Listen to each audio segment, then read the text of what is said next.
ترميم النفط في 72 في حساب خاص لصالح البعث.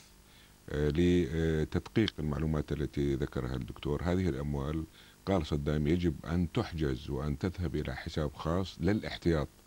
أيضا كان هناك في صندوق الحرب أعتقد، أو لا، هذا عدا هذا، يعني هذه ال5% صدام حسين قال يجب أن لا يتلاعب أحد بها وتبقى في حساب خاص للاحتياط للمستقبل. ربما سنتعرض إلى أزمات، ربما سيحصل هنالك انقلاب. هو كان يحسب هذا كثيرا، يجب أن لا نعود مرة ثانية ونصطدم بالصعوبات التي اصطدمنا بها بعد انقلاب 63.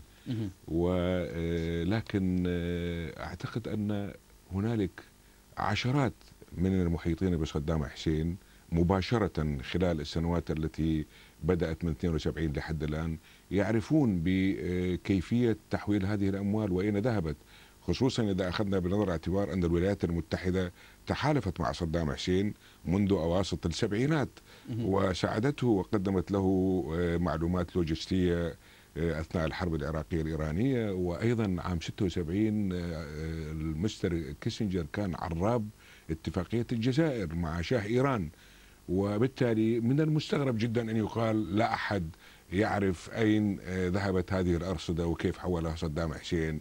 إذا أين هذه الهيكلية الهائلة للCIA ولهذا البلد الأعظم في العالم اليوم؟ أثبتت فشلها في الكثير من المناسبات، فشل يعني، ولكن فشلها في القضايا الاستراتيجية التي تتعلق في فهم إرادات الشعوب وتوجهاتها، ولكن لا يمكن القول أنها تفشل في معرفة أين ذهبت هذه الأموال. تعتقد بأن الCIA تعرف أين الأموال ولا لا تريد أن تتكلم؟ أنا أشك أن لا تعرف الولايات المتحدة والدول التي كانت تتعاون مع صدام حسين كيف كان يحول هذه، كان يحول إلى بنوك.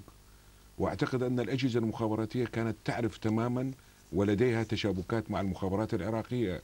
وأنت تعرف جيدا والمشاهدين يعرفون والدكتور يعرف أيضا أن هنالك تعاون وثيق جدا بين المخابرات الغربية ومخابرات صدام حسين طوال السنوات التي امتدت إلى 1990. فيا ترى أن شبكة المخابرات العراقية التي كانت معنية بحركة الأموال وحركة الأسرار للنظام لا تعرف أبدا بأي حلقة ضائعة؟ أنا أعتقد أن هذه قضية من القضايا التي تدخل في باب ماذا تفعل الولايات المتحدة في العراق. سنتحدث عن ماذا تفعل الولايات المتحدة في العراق، لكن دكتور، هل تعتقد بأن هناك أحدا ما في أحد الأماكن في العالم يعلم أين هذه الأموال ولا يريد أن يتكلم؟ وأنا لا أتحدث عن أحد كشخص، إنما أحد كحكومة. ربما ولكن لم ينشر أي شيء من هذا القبيل. يجب أن نشير إلى أن الأموال التي سرقت من العراق ومقدارها 5% من العوائد النفطية إنما هي جزء قليل مما تم تبديده من الأموال العراقية. يعني هذا جزء قليل بالحقيقة لا يستحق حتى التركيز عليه. هناك أموال كثيرة جدا بددت من قبل النظام على الحروب وعلى أمور أخرى. مثلا دكتور ما تبدد لن يعود. هذا يعني ربما قد يضطر الجميع لأن يقبل بهذا الموضوع، لكن السؤال هو عن الموجود والمخفي الآن. يعني مثلا تحدثت أنت عن أموال مستثمرات في شركات في مختلف أنحاء العالم. هذه الشركات لابد أنها بشكل من الأشكال تدر نوعا من أنواع الربح، وأن هناك شخصا ما يأخذ هذا الربح ويضعه في مكان ما. أليس هذا يعني شيء منطقي للنظر فيه نوعا ما؟ هو صحيح، هذا شيء منطقي، ولكن لحد الآن لم تتقدم أي دولة ولا أي جهة وتقول بأننا عرفنا أو نعرف أين هذه الأموال قد خبئت. ربما هي الآن في شركات وهمية أو شركات تمارس عمل اعتيادي وقد قطعت علاقتها بالنظام.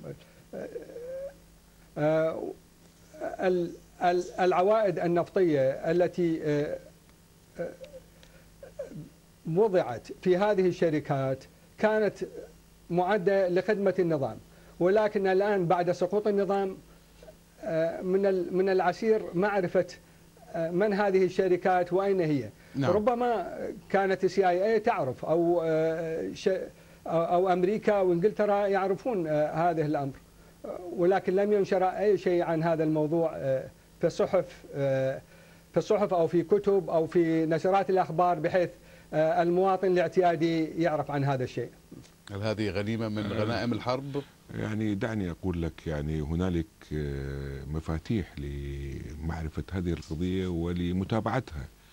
يعني المعروف جدا أن العراق أو النظام كان يتعامل مع الشركات الكبرى في الولايات المتحدة وفي الدول الغربية وفي كل بلدان العالم، وإدارة هذه المصالح كانت تتم عبر شركات وعبر مراكز تجارية في كل أنحاء العالم. حتى الاستيرادات المحظورة بقرار من الأمم المتحدة أثناء الحصار كانت تمرر عبر هذه المؤسسات. وهنالك من يقول أن قوانين الولايات المتحدة وبعض الدول الغربية لا تسمح بنشر أي معلومات عن تعاملات شركاتها، وهذا يمكن أن يغطي على جانب من هذا السر. الجانب الثاني، لا أحد لا يعرف في العالم أن أخوة صدام حسين برزان ووطبان وإلى آخره كانوا قناة من القنوات التي تحرك هذه الأموال وهذه المصالح. هم يعرفون هذه الأسرار. ثالثا، هم موجودون في الأسر. هل هناك أي معلومات؟ طيب السؤال الآخر المهم جدا، أن الأموال التي نتحدث عنها هي ليست 10,000 دولار و100,000 دولار لكي يستطيع أحدهم أن يأخذها بحقيبة، وهي لا يمكن أن تنقل عبر الحقائب الدبلوماسية، وإنما تنقل عبر وسائل أخرى من خلال بنوك. فإذا لا تستطيع الولايات المتحدة التي تعرف الآن ما هي الأسرار التي تحت الأرض وفوق الأرض وفي المستودعات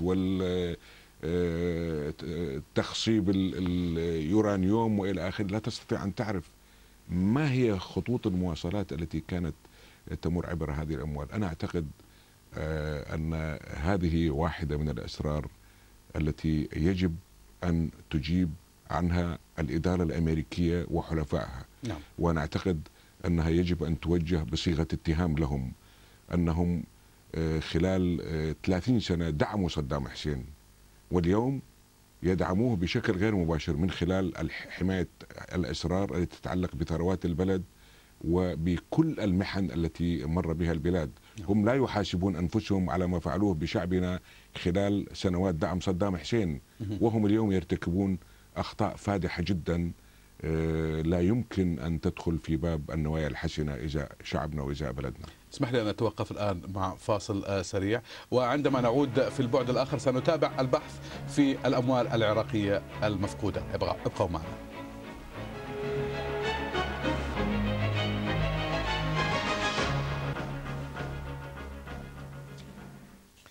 مرحبا بكم مرة أخرى، أنتم تشاهدون البعد الآخر من CNBC عربية. نتحدث عن مصير الأموال العراقية المفقودة خلال نظام صدام حسين وما بعد نظام صدام حسين. سيد فخري، قبل قليل كنا نتحدث عن الأموال أو بعض الأموال العراقية المفقودة، تحدثنا عن أموال بددت من قبل النظام السابق على أشياء كثيرة، أموال أخرى اختفت كما تحدث الدكتور وتحدثت أنت من خلال شركات وأشخاص سربوا هذه الأموال إلى الخارج ولا أحد يعلم أين هي الآن. هناك أيضا نوعين من الأموال التي هي مفقودة. أولا بالنسبة لموجودات الحكومة العراقية المالية التي كانت موجودة عند الغزو الأمريكي والاحتلال الأمريكي للعراق. مثلا القوات الأمريكية قالت في فترة من الفترات أنها عثرت ما لا يقل عن $2 مليار عقدا ونقدا في عدة مواقع داهمتها. القصر الجمهوري العراقي كان يحتوي أموال نقدية كثيرة وفي مخازن هناك وخزنات كبيرة، أيضا وثائق مالية توضح ربما الكثير من المعلومات حول المبالغ. ماذا حصل لهذه المبالغ النقدية التي بقيت عندما فر النظام؟ يا عزيزي، أن السيد بريمر حينما غادر كما أعتقد، يعني أنا لا أدعي أن معلوماتي مؤكدة، لم تكن هنالك قد توفرت أي شفافية إزاء الأموال وأرقامها وكيفية استخدامها. بل أكثر من هذا، أنت كما تعلم الآن هنالك حديث عن